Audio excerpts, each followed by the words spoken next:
আজকে না আমার অনেক বড়া খাইতে মন চাইতেছে, ডাইলের বড়া। হোটেল থেকে আইনা খাইতে পারতাম, কিন্তু ওটা তো ডাইলের বড়া হইতো না, ওটা তো যেত পেঁয়াজ, তাও থাকতো ডাইল কম সবজি বেশি। তো বড়া তো মানুষে খায় কোলের ডাইল দিয়ে, কিন্তু আমগো ঘরে না আবার কোলের ডাইল ছিল না, ছিল মুসুরির ডাইল। পরে ইউটিউবে যে একটু ঘাটাঘাটি করলাম যে মুসুরির ডাইলের বড়াও কি মজা হয়। বেডির তো দেখলাম মজা, সেই মজা বইলা চিল্লাইতাছে আর ভিডিও বানাইতেছে। ট্রাই করার জন্য আমিও 2 মুঠ ডাইল পানিতে ভিজিয়ে লইলাম। প্রথমে ভাবছিলাম কি আমিও ডাইল ব্লেন্ডার করবো না, বেডির মতো আমিও আস্তে আস্তে ভাজবো, কারণ বেডি না ডাইল ব্লেন্ডার করে না, ডাইলটার মশলাপাতি সবকিছু দিয়ে আস্তে আস্তে ভাজছে। পরে আবার চিন্তা করলাম ডাইল যদি আনামি থাকে তাহলে তার আটটা হইলো না, তাহলে তার ডাইলের বড়া হইলো না, তো আনামানা বড় হয়ে গেল। ডাইল যদি আস্তে আস্তে থাকে তাহলে তেলের মধ্যে সালে না ঝুরঝুর হয়ে যায়। আবার চাবাইতে গেলে যদি ডাইল কাঁচা কাঁচা লাগে। অনেক চিন্তা ভাবনার পরে আমি ডাইল ব্লেন্ডারই করে লিছি হালকা। বেডি রেসিপি আর ফলোই করিনি, শুধু রেসিপি দেখা এক্সট্রা ভাবে আলুটা কুচিয়েই দিছি, কারণ বড়াতে আগে কখনো আলু কুচায় দেই না আর এইভাবে খাইও না, যে আজকে ট্রাই করে দেখি কেমন লাগে। আমরা আবার কোলের ডালের বড়া রোজার মাসে বানায় খাই ইফতারি, তার রোজার মাসে যা বানাই তাই দেখি মজা লাগে। দাঁড়ান এখানে কি কি দিছে আমরা করে কইতাছি। প্রথমে তো ডাইলের লাগে রসুন আর কাঁচামরিচটা দিছে। রসুন দিলে হয় কি ঘ্রাণটা অনেক ভালো হয়, আর কাঁচামরিচ যদি ব্লেন্ডার করে দেন সাথে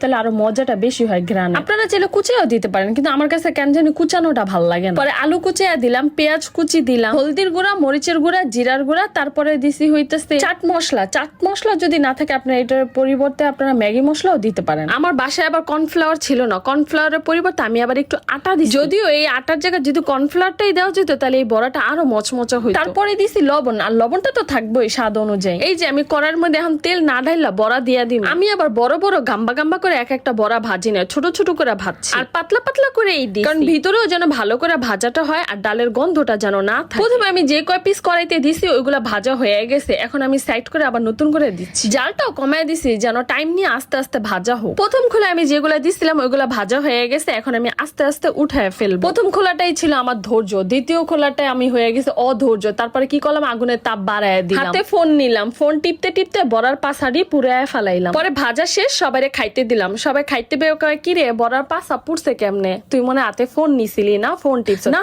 জীবনও কোনো হাসা কথা, আজকে কোনো মিশা কথা।